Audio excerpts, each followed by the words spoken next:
Understood. Here's the complete, rewritten, and refined documentary-style English script. 100% natural, original, and voiceover ready. It reads as it was written natively in English. No translation tone, no stiffness, just smooth storytelling. Title: The Rise and Fall of Conor McGregor. My name is Conor McGregor. I'm a professional MMA fighter. The one, the only, the notorious Conor McGregor. Once he stood as the face of modern combat sports. Fierce, confident, unstoppable. But now, the same man is facing lawsuits, scandals, and a career in ruins. This is the story of how Conor McGregor went from global champion to a public disaster. There was a time when McGregor was more than just a fighter. He was a phenomenon. He knocked out Jose Aldo in 13 seconds, held 2 UFC belts at once, and made more money in a single boxing match than most people will see in a lifetime. But somewhere between the yachts, the whiskey, and the constant legal chaos, Conor McGregor didn't just lose fights. He lost himself. It's hard to believe that this was the same man who once changed MMA forever. A kid from Dublin, a plumber's apprentice with nothing but dreams, who talked his way into the UFC and backed up every single word. People laughed when he said he'd knock out Jose Aldo in the first round. Then he did it in 13 seconds, and suddenly, nobody was laughing anymore.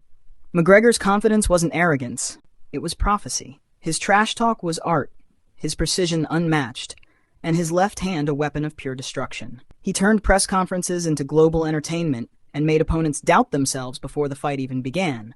When he became the first fighter to hold 2 UFC titles simultaneously, it didn't feel like luck. It felt inevitable. This wasn't just skill, it was destiny, wrapped in an Irish accent and a designer suit. But fairy tales don't last forever. And for McGregor, the beginning of the end came in 2017, with the Floyd Mayweather fight. He earned around $100 million that night, but it cost him something much greater. The hunger that made him dangerous was gone. The man who once trained in cramped gyms was now partying on luxury yachts. The discipline disappeared. The Mayweather loss wasn't just a defeat. It was the collapse of the very mindset that made him great. Then came Khabib Nurmagomedov, and with him, chaos. Before UFC 223, McGregor threw a metal dolly at a bus filled with fighters, injuring innocent people and getting arrested. His words, once clever, turned venomous, attacking Khabib's religion, family, and homeland. By the time fight night arrived, McGregor wasn't the predator anymore. He was the prey. Khabib mauled him, a one-sided domination that left McGregor gasping, tapping out, and utterly broken. The invincible man had been exposed. But that humiliation didn't humble him. It unleashed a darker version. What followed was a spiral of self-destruction. He punched a 50-year-old man in a Dublin pub because the man refused to try his whiskey. He smashed a fan's phone in Miami. Each incident painted a picture of a man who thought fame made him untouchable.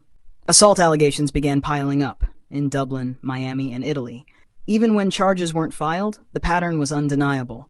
McGregor had become the kind of person his younger self would have despised. The once hungry fighter was gone, replaced by a bloated celebrity confusing wealth with worth.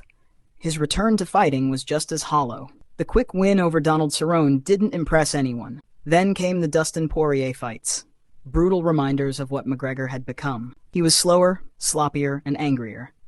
He suffered his first TKO loss in the UFC, and when his leg snapped in the rematch, instead of grace, he screamed insults at Dustin's wife from the mat.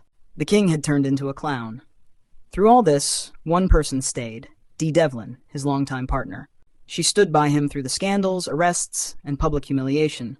She defended him against assault accusations, ignored his cheating, and kept pretending everything was fine. Watching her loyalty now feels tragic, like someone's smiling while their house burns behind them. And then came the physical transformation. McGregor, once a lean and disciplined athlete, started looking inflated.